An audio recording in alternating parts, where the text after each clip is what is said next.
doesn't mean to be human. Hold up. This isn't on the Rise video. We don't start off with that psychological shit.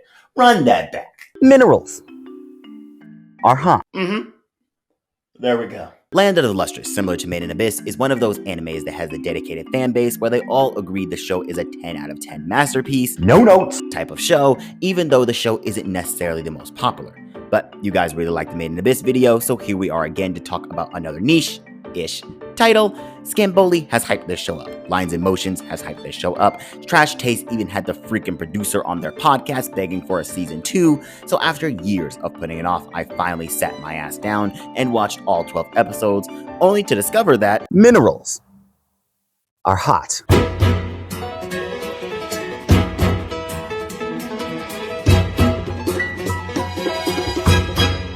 Going into Land of the Lustrous, or Hoseki no Kuni for you cultured weebs, I was expecting a masterpiece, a show that gets me standing up, clapping, running outside, and screaming to the heavens.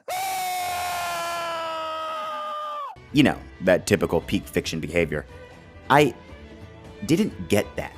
Instead, I got a lot more grounded story as the anime that I thought was only popular because it got the Steven Universe fanbase into anime. You know you're a fan of both of them. Actually managed to tell one of the most human stories without a single human in sight. Let me set the stage for you. Each one of these characters is a humanoid version of a type of gem, and creepy-looking angel-like creatures called Lunarians come down from the sky to try to capture the gems and take them back to the moon because, spoiler, go watch the show. Now, there are many ways for a show to be good, and just because Land of the Lustrous didn't have me screaming off a mountain cliff, doesn't mean it wasn't as good as the shows that did. From what I thought was just going to be one big metaphor about how these gems are more human than the actual humans, turned out to be a really fun watch with some bombastic personalities. I'm a basic bitch, because most of my favorite characters in anime tend to be the main character. Yeah, I know, but you can go ahead and add Phosphilite to that list. I knew jack shit about this show going in, but Foss's childlike personality was such a welcome surprise. Not only did Foss's character embody that youthful ignorance that a show like this needs, but it explored them and the audience's curiosity, further playing into the world building of the show. As Foss began to ask questions, so did we. What are the Lunarians? Why do they want to collect the gems? What happened to this world all those years ago? And what is Sensei Kongo clearly hiding? And most importantly, can the Lunarians talk? If they can, consider me extra creeped out, cause hell no! Unless it's the dog. I won't. We explore this world through the eyes of Foss, the youngest of the gems, and even though they just keep messing up, I can't help but find them endearing. Because through all the crazy antics, lazy behavior, and constant whining, what this character truly seeks is understanding. Why were they born? Why do they have enemies? And why is the world the way it is? And questions like that are something that people outside of fiction have been wondering since the dawn of time. We have formed practices, jobs, societies, and entire cultures around the question, why? And I just believe that... Oh, wait a minute.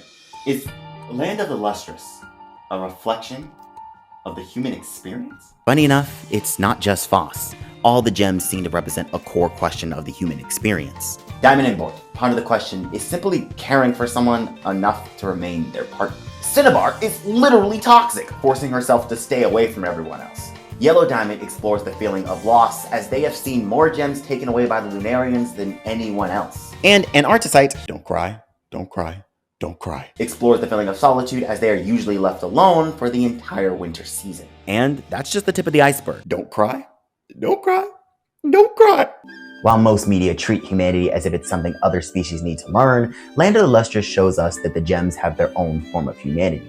They can live for 300 years like it's nothing, breaking isn't fatal, they don't need food or water to survive, and they can live under any condition as long as they have sunlight. Yet, the show doesn't throw this in our face like some power fantasy isekai. Each gem we encounter in this show displays a unique form of humanity that honestly most anime with actual humans in it lack. Add this to a fantastical world setting that you never get tired of looking at, and it's no-brainer why this show has such a dedicated fan base. Plus, the gems are fucking hot. If you're a thigh person, I have some news for you. We have shorts, we have dresses, we have stockings, we have overalls, and we have... Hey, reel it in. Sorry. Hoseki no Kuni didn't get me jumping out of my seat, but I'd be lying to you if I said I didn't see vision.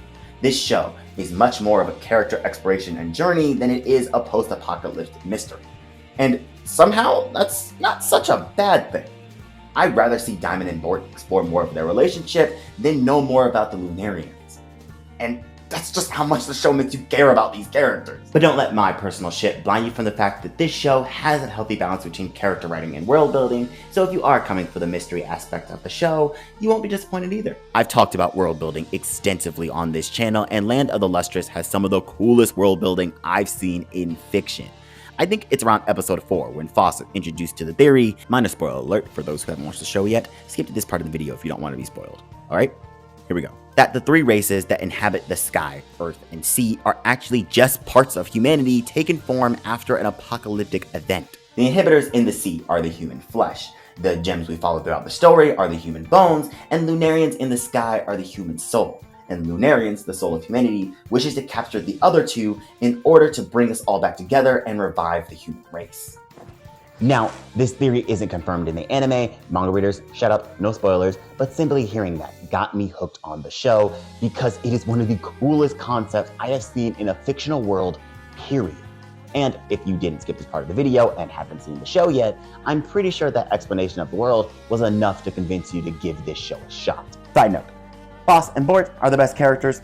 Argue with yourself. This anime is known for revolutionizing CG in anime, putting Studio Orange, the same people that did Trigun Stampede and Beastars, on the map. Just look at these action shots. Not only is this how you work a camera in animation, but it's also one of the best ways to utilize the fact that the entire anime is in 3D. If someone were to tell me that this show was meant to be seen in 3D IMAX cinemas, I wouldn't question it. You won't find any Yutaka Nakamura impact frames here, but you can easily shut up any CG hater with swoosh, slide, swoo, chop, run, slide again, got you at me there, run, and finish him. I like to believe my sound effects give you a better viewing experience. And to this day, this is Studio Orange's most requested season 2. Why? Because the show's biggest flaw is its wasted potential. Yes, I'm joining the give us season 2 crowd because the show just ended. And to be honest, I don't even think it was a good place to end the season. I think they just ended it because they ran out of episodes. Sadly, yes, that's how TV works. I haven't checked out the manga yet, but I might have to because I have some questions that need to be answered and some gems I need to continue to fanboy over. Hoseki no Kuni fans, take this W, because although it defied all my expectations, it definitely lived up to the hype. Studio Orange landed on a gold mine with this manga, as they have a chance to adapt a story that may just be the most human anime without a single human character. Now that is some good storytelling.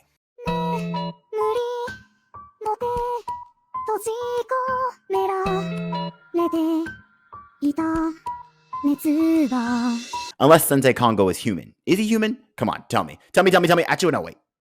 No spoilers.